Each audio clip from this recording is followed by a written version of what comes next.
बिस्मिल्लाहिर्रहमानिर्रहीम, अस्सलाम वालेकुम। आप देख रहे हैं प्रोग्राम न्यूज़ फीड। मैं हूं मुर्तज़ा डार। प्रोग्राम में आज बात करेंगे मुल्क की सियासी सूरत हाल के हवाले से, जानने की कोशिश करेंगे मुल्क के सियासी मामला किस सनत के अंदर बढ़ते हुए दिखाई दे रहे हैं। आज शहबाज गिल साहब की भी रिहाई हुई। आज मरियम नवाज साहिबा भी एवनफील्ड केस के अंदर पेश हुई और उन्होंने उसके बाद मीडिया से गुफ्तगू की। और आज ही के दिन वज़ीर आज़म पाकिस्तान जो है वो SCO समिट के अंदर शिरकत के लिए पाकिस्तान से जो है रवाना हो चुके हैं। 2 दिन का इजलास है, सदर पुतिन से भी उनकी मुलाकात हुई है। आज के प्रोग्राम में इन तमाम चीज़ों को मौज़ूए बहस लेके आएंगे और जानने की कोशिश करेंगे कि चीज़ों के पीछे छुपे हक़ाइक़ क्या हैं और इनकी डिटेल्स क्या, और हमारा जो इस वक्त पैनल है गेस्ट का, उनका इसके बारे में क्या ख्याल है। प्रोग्राम में मुझे ज्वाइन कर रहे हैं इस वक्त सलमान सफदर साहब, वकील हैं शहबाज गिल साहब के। Welcome to the show Salman साहब। सलमान साहब, अगर आप हमारे नाजरीन को थोड़ा सा आसान लफ्ज़ों में बता सकें कि आज शहबाज गिल साहब की तकरीबन 1 माह के बाद जो रिहाई मुमकिन हुई है वो किन चीज़ों की बुनियाद पर रिहाई मुमकिन हुई है। आज का जो मकालमा हुआ है, जो रिमार्क्स हैं, वो मैं पढ़ चुका हूँ और कुछ हद तक सोशल मीडिया पर भी गर्दिश कर रहे हैं। अगर आप वेरी क्विकली शेयर कर सकें सर।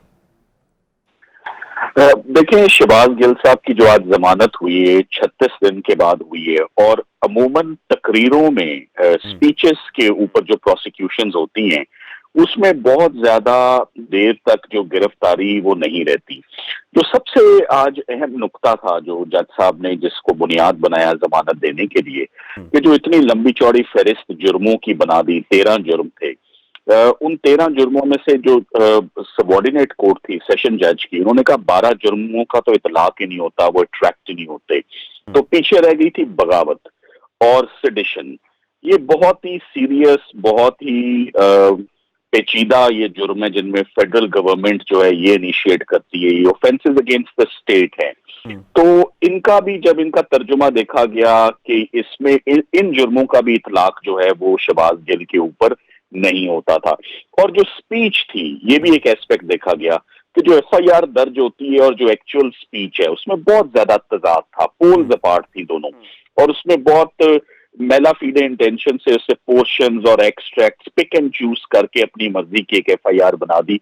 तो ये तमाम नुक्ते, और फिर किसी भी जितनी भी जमानतें इस जुर्म के ऊपर हुई हैं आज दिन तक, वो इसी नुक्ते पर होती हैं कि ये ट्रायल कोर्ट फैसला करेगी एविडेंस रिकॉर्ड होने के बाद कि क्या ये म्यूटनी, सेडिशन, बगावत का इर्तिकाब हुआ है इसमें या नहीं। ये बेल स्टेज पर किसी को भी अदालत जो है वो behind the bars for an indefinite period of time नहीं रख सकती। तो ये अहम पॉइंट्स थे जी। ठीक है, अच्छा, अब जो जज साहब के और आपके जो आज रिमार्क्स हुए, मैं कुछ आपके मैं नाजरीन के साथ भी शेयर करता हूँ, जिसमें जज साहब ने जब इस्तफसार किया तो उन्होंने कहा कि FIR में लिखी हुई बातें शहबाज गिल ने कही थी। क्या आप आर्मड फोर्स को सियासत में मुलव्वस करने के बयान को जस्टिफाई कर सकते हैं। चीफ जस्टिस ने इस्तफसार किया कि क्या आइन के मुताबिक फ़ौज को सियासत में मुलव्वस किया जा सकता है। क्या सियासी जमात के एक तर्जुमान के इन अल्फाज को कोई जवाब पेश किया जा सकता है।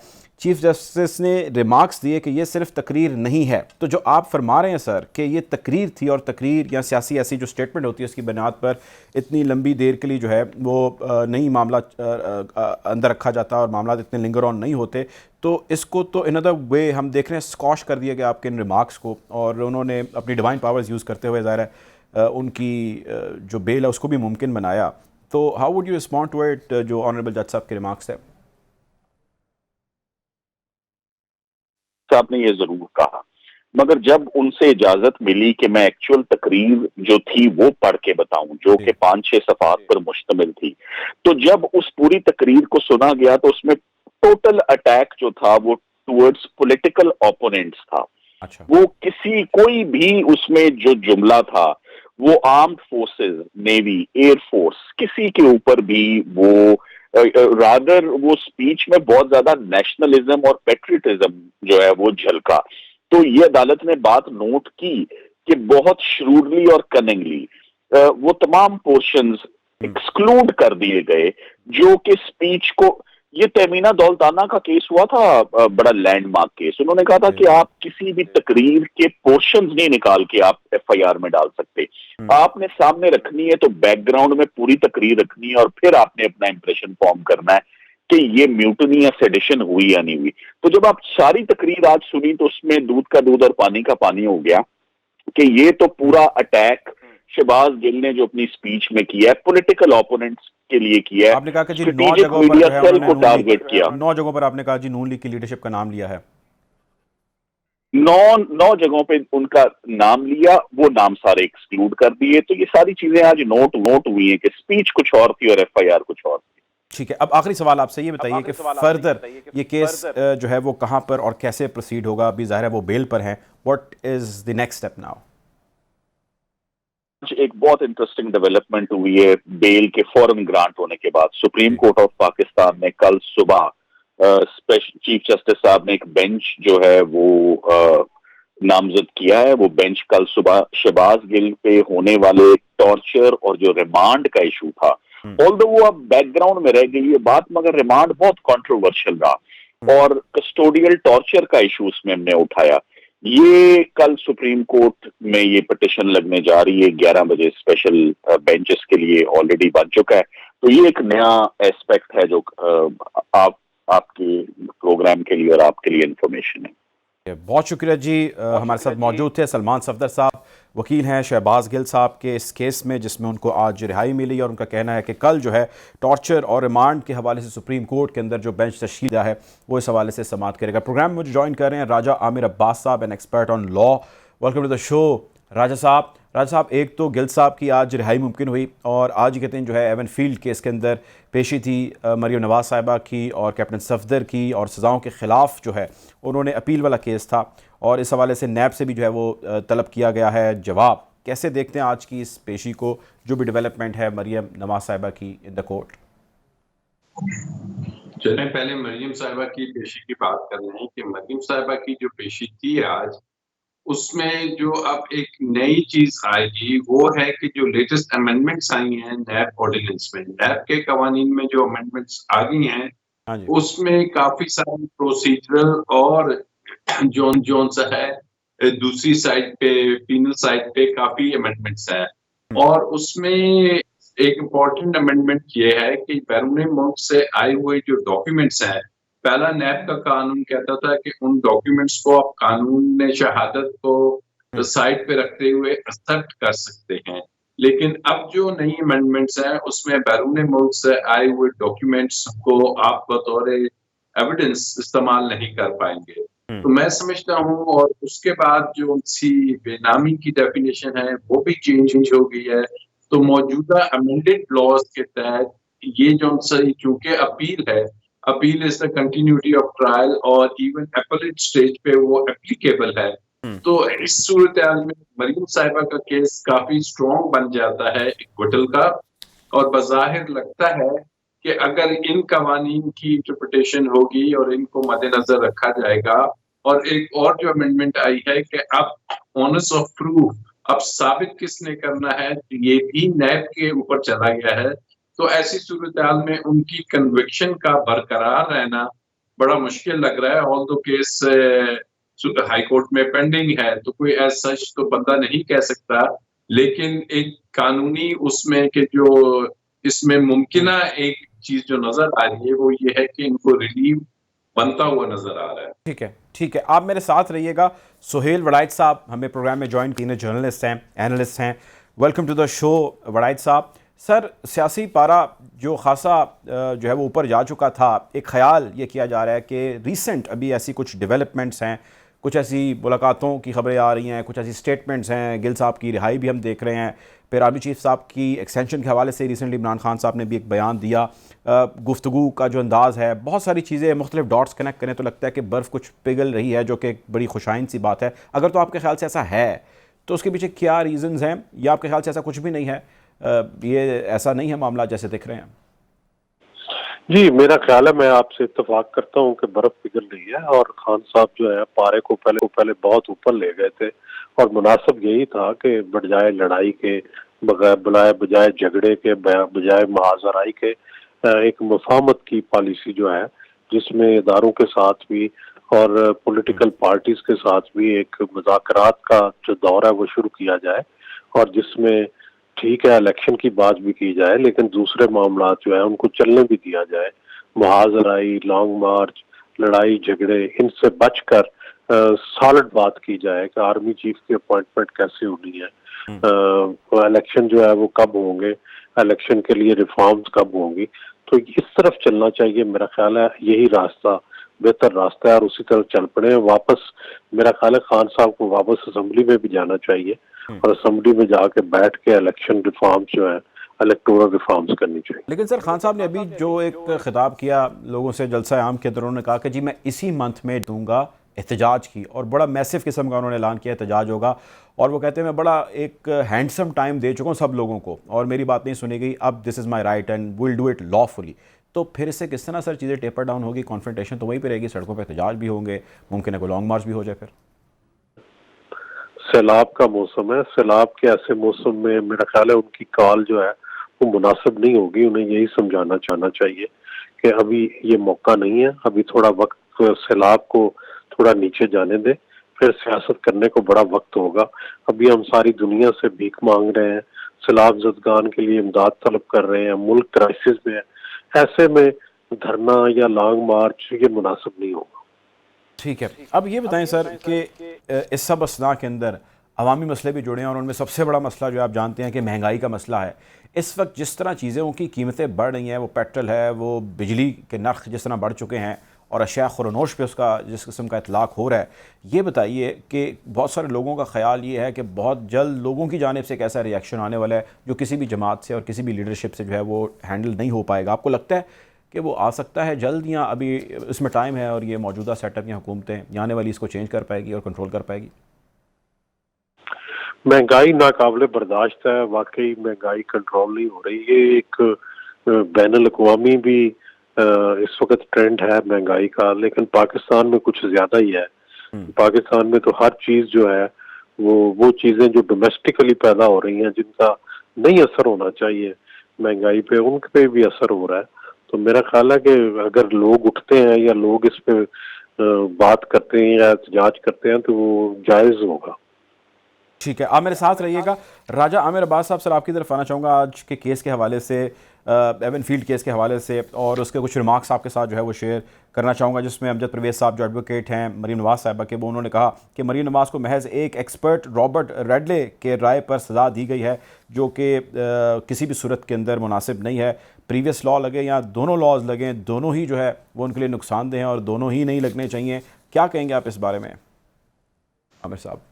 देखिए, अभी इसमें हमें बड़े कॉशियसली चलना चाहिए कि ये matter already Islamabad high court के पास है और कोई ऐसी बात ना हो कि जो एक मैटर चल रहा है वहां पे उस पे किसी किस्म का असरअंदाजी की बात की जाए। लेकिन जो मैंने बात की कि ये जो अमेंडमेंट्स आई हैं, टेलर मेड जिन अमेंडमेंट्स कह सकते हैं, केस टू केस जो केसेस को, और नैब की जो जुरिस्डिक्शन है या नैब के जो अख्तियारात हैं या नैब में जो बर्डन ऑफ प्रूफ की बातें हैं या एडमिसिबिलिटी ऑफ डॉक्यूमेंट्स की बातें हैं, तो ये तमाम वो फैक्टर्स हैं कि जो इस केस में जो कॉन्विक्ट हैं मरियम साहिबा, उनके फायदे में जा रही हैं। और अदालत ने तो कानून को देखना है। अब कानून की जो वेरासिटी है या इस कानून को, ऑल्दो जो अमेंडेड कानून है चैलेंज किया गया है सुप्रीम कोर्ट में, लेकिन अभी तक वहां पे ना कोई उसका रिजल्ट नहीं आया। तो जब तक ये कवानीन मौजूद है फील्ड में, तो मैं समझता हूँ इन कवानीन का फायदा न सिर्फ मरियम बीबी को, मियां साहब को भी अगर वो आते हैं हो सकता है। उसके अलावा तमाम ये जो मेगा करप्शन के केसेस हैं, इसमें चाहे वो ओमनी ग्रुप का हो, जरदारी साहब का हो, दीगर हो, तो इसमें जो अमेंडेड ये लॉ है, इट इज डिजाइन्ड कि इसमें किसी न किसी तरीके से ये जितने भी केसेस हैं इनमें रिलीफ दिया जाए और ये अल्टीमेटली केसेस खत्म हो। अच्छा, ठीक है, आप मेरे साथ रहें। वड़ाइद साहब, सर ये फरमाइएगा, नवाज शरीफ साहब की पाकिस्तान वापसी के हवाले से भी खासी खबरें गर्दिश कर रही हैं, कुछ तो उनके लीडर्स डेट्स भी दे रहे हैं। मैं आपसे जानना ही चाहता हूँ एक्सपर्ट ओपिनियन, आपके माशाल्लाह बहुत ज़बरदस्त अंडरस्टैंडिंग है और आपके डेफिनेटली जो आपका पॉइंट ऑफ व्यू है वो बहुत सारी चीज़ें जिसको मैं जानता हूँ कि कर देगा इस जवाब में आपके। वापसी मुमकिन तो उनकी हो सकती है, लेकिन उसके बाद एक लीगल कोर्स ऑफ एक्शन है जिससे उनको गुजरना है। आप मुझे ये बताइए, वो अगर वापस आते हैं उनके लिए बेहतर लीगल कोर्स ऑफ एक्शन से गुजरना है, या जो नून लीग के कुछ लोग कह रहे हैं कि हम उससे नहीं गुजरने देंगे और उसके बगैर ही वो सियासत करेंगे अगर तो मुमकिन है, what would he do if he would come? बात हुई थी, मैं मियां साहब से मिला था, तो लंदन में तो यही पॉइंट ऑफ व्यू पाया जाता है कि जो लीगल कोर्स ऑफ एक्शन है वो पहले से हो जाए और मियां साहब तब आए जब उनके खिलाफ केसेस ना हो और वो आज़ाद रहकर पॉलिटिक्स कर सके।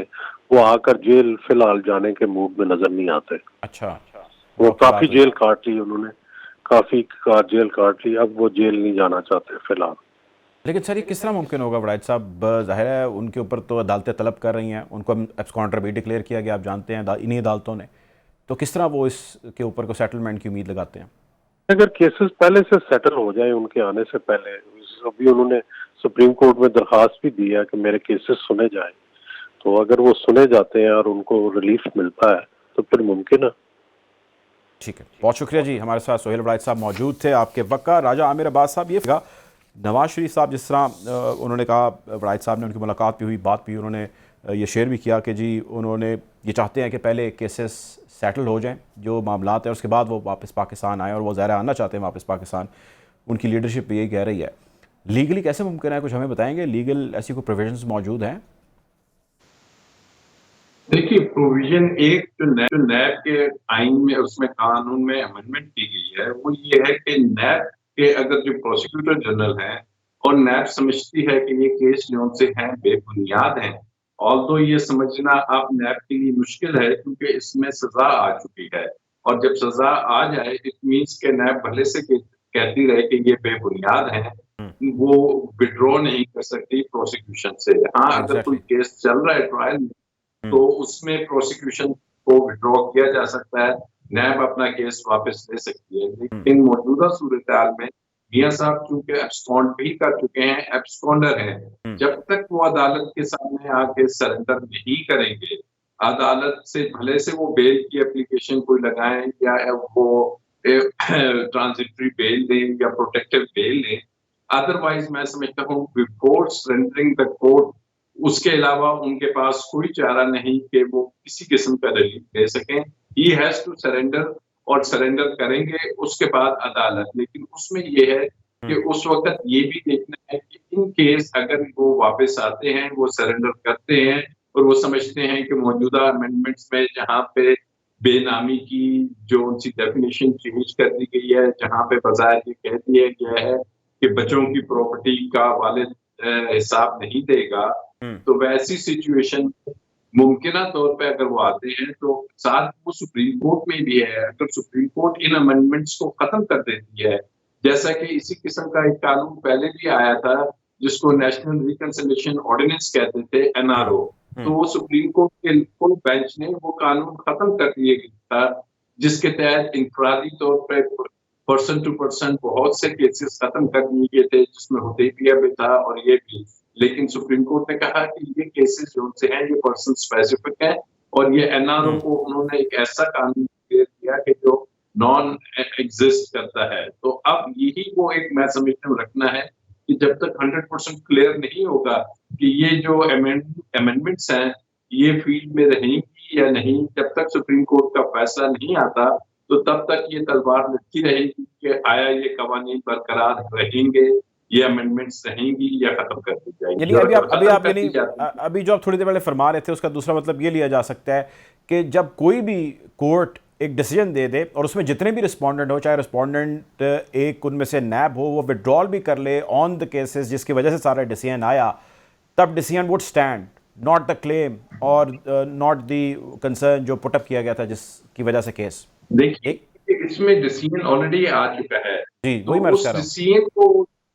डिसीजन जो सा है अपील की स्टेज पे है, तो मियाँ साहब ने चैलेंज किया हुआ है, तो चैलेंज के दौरान आप ये कह सकते हैं कि जनाब ये जो कवानीन है जिनके तहत मुझे सजा दी गई है, ये कवानीन नहीं है, क्योंकि ये जो अमेंडमेंट्स हैं ये लागू हो रही है 1985 से, ठीक है, 1999 से। तो वो कहेंगे कि जी अब चूंकि कानून मुख्तलिफ है, तो इस कानून जिसको तसव्वुर किया जा रहा है कि ये पहले से मौजूद था 1999 से, जब से ये ऑर्डिनेंस आया था, तो मैं इन कवानीन के तहत किसी किस्म की मुझे सजा। लेकिन बात यही है कि first of all Islamabad high court के रिस्पॉन्डर हैं, और उनका जो राइट टू अपील है, राइट टू आर्ग्यू है, राइट टू डिफेंड है, वो तब उनको मिलेगा कि वो आगे सरेंडर कर दें कोर्ट के सामने कि जी मैं कोर्ट के सामने आ गया हूँ। फिर चाहे भले से कोर्ट जमानत देती है नहीं देती, लेकिन उन्हें ये बड़ा मुश्किल है कि वहां बैठे रहें और यहाँ से कोई क्लीन चिट मिल जाए कि जी मियाँ साहब आपके केसेस खत्म,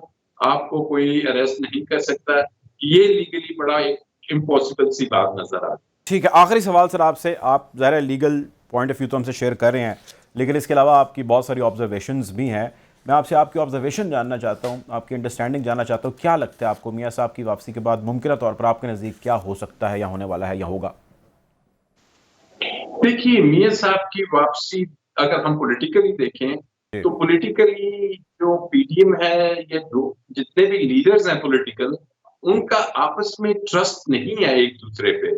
मियाँ साहब मैं समझता हूँ कि ना जरदारी साहब पे ट्रस्ट करेंगे, जरदारी साहब ना मियाँ साहब पे ट्रस्ट करेंगे।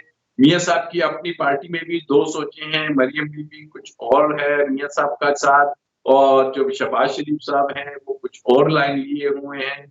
तो अब उससे जो इम्पोर्टेंट फैक्टर होगा वो अपॉइंटमेंट जो आनी है नवंबर में, वो बहुत है कि उसमें जो गवर्नमेंट है, प्राइम मिनिस्टर का क्या स्टांस होता है, मियाँ साहब क्या चाहते हैं। मियाँ साहब के तो ये केस का क्या बहुत मुस्तकबिल देख रहे हैं सर आप, जस्ट इन अंडरस्टैंडिंग? देखिए, मियाँ साहब का केस जो-सा है, वो जब तक मियाँ साहब नहीं आएँगे, कोर्ट के सामने नहीं आएँगे, तो कानूनी तौर पे उसको खत्म नहीं किया जा सकता। ये खत्म तभी होगा कि जब मियाँ साहब पाकिस्तान तशरीफ ले आएँगे ठीक है, और कोर्ट के सामने अपीयर। ठीक है, बहुत शुक्रिया जी। हमारे साथ मौजूद थे राजा अब्बास साहब, बहुत शुक्रिया प्रोग्राम के लिए, आपने वक्त निकाला। वक्त हो चाहता है एक ब्रेक का, ब्रेक ही जाने पड़ेंगे।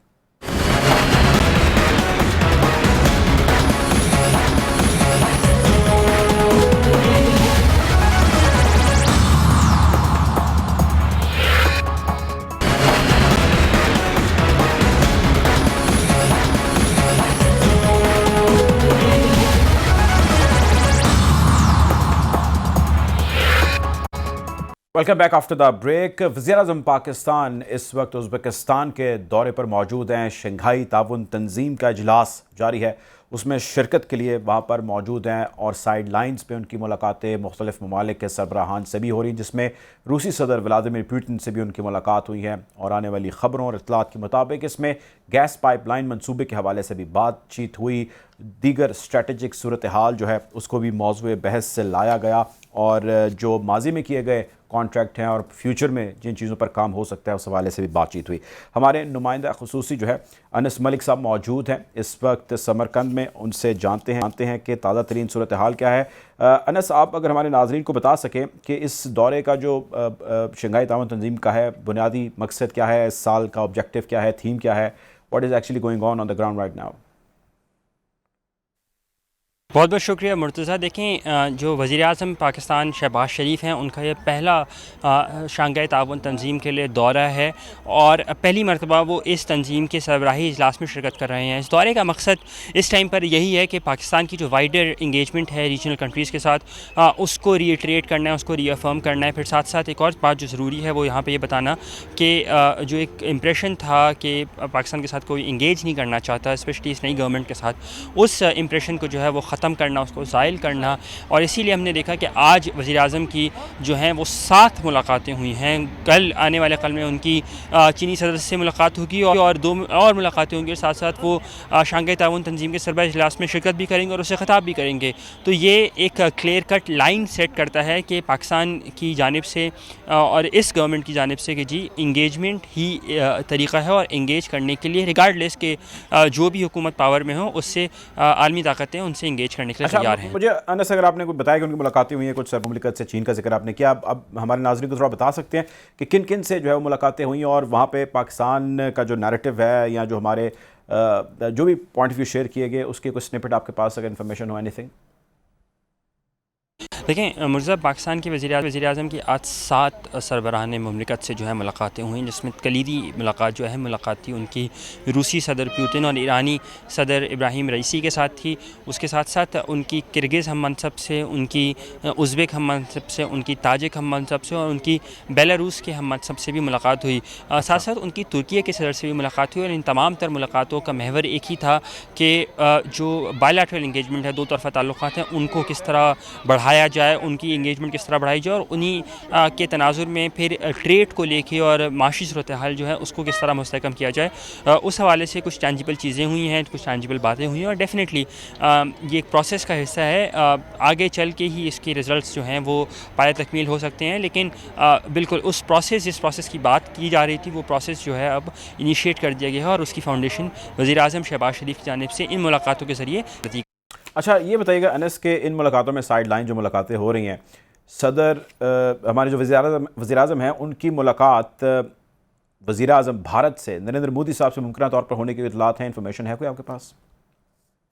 नहीं जी, जो स्केड्यूल्ड मीटिंग्स हैं उसमें वज़ीर-ए-आज़म शहबाज शरीफ की भारतीय वज़ीर-ए-आज़म नरेंद्र मोदी के साथ कोई मुलाकात जो है शेड्यूल का हिस्सा नहीं है, लेकिन इनफॉर्मल मीटिंग या पुल असाइड या हैंड शेक जो है उसको रद्द नहीं किया जा सकता। यहाँ ये बताना ज़रूरी है कि 2019 में बिश्केक में इसी फोरम के ज़रिए ही उस वक्त के पाकिस्तान के वज़ीर-ए-आज़म इमरान ख़ान ने जो है वो नरेंद्र मोदी से मुलाकात की थी और उनको होल्डिंग रूम में जाके जुलाई 2019 में बिश्केक में किर्गिस्तान के दारुल हुकूमत में जाके उनको कंग्रेचुलेट किया था, मुबारकबाद दी थी इलेक्शन जीतने में। मैं वहाँ मौजूद था उन चंद सहाफ़ियों में जो कि वो कवर कर रहे थे इस SCO शंघाई ताउन तंजीम के इजलास को।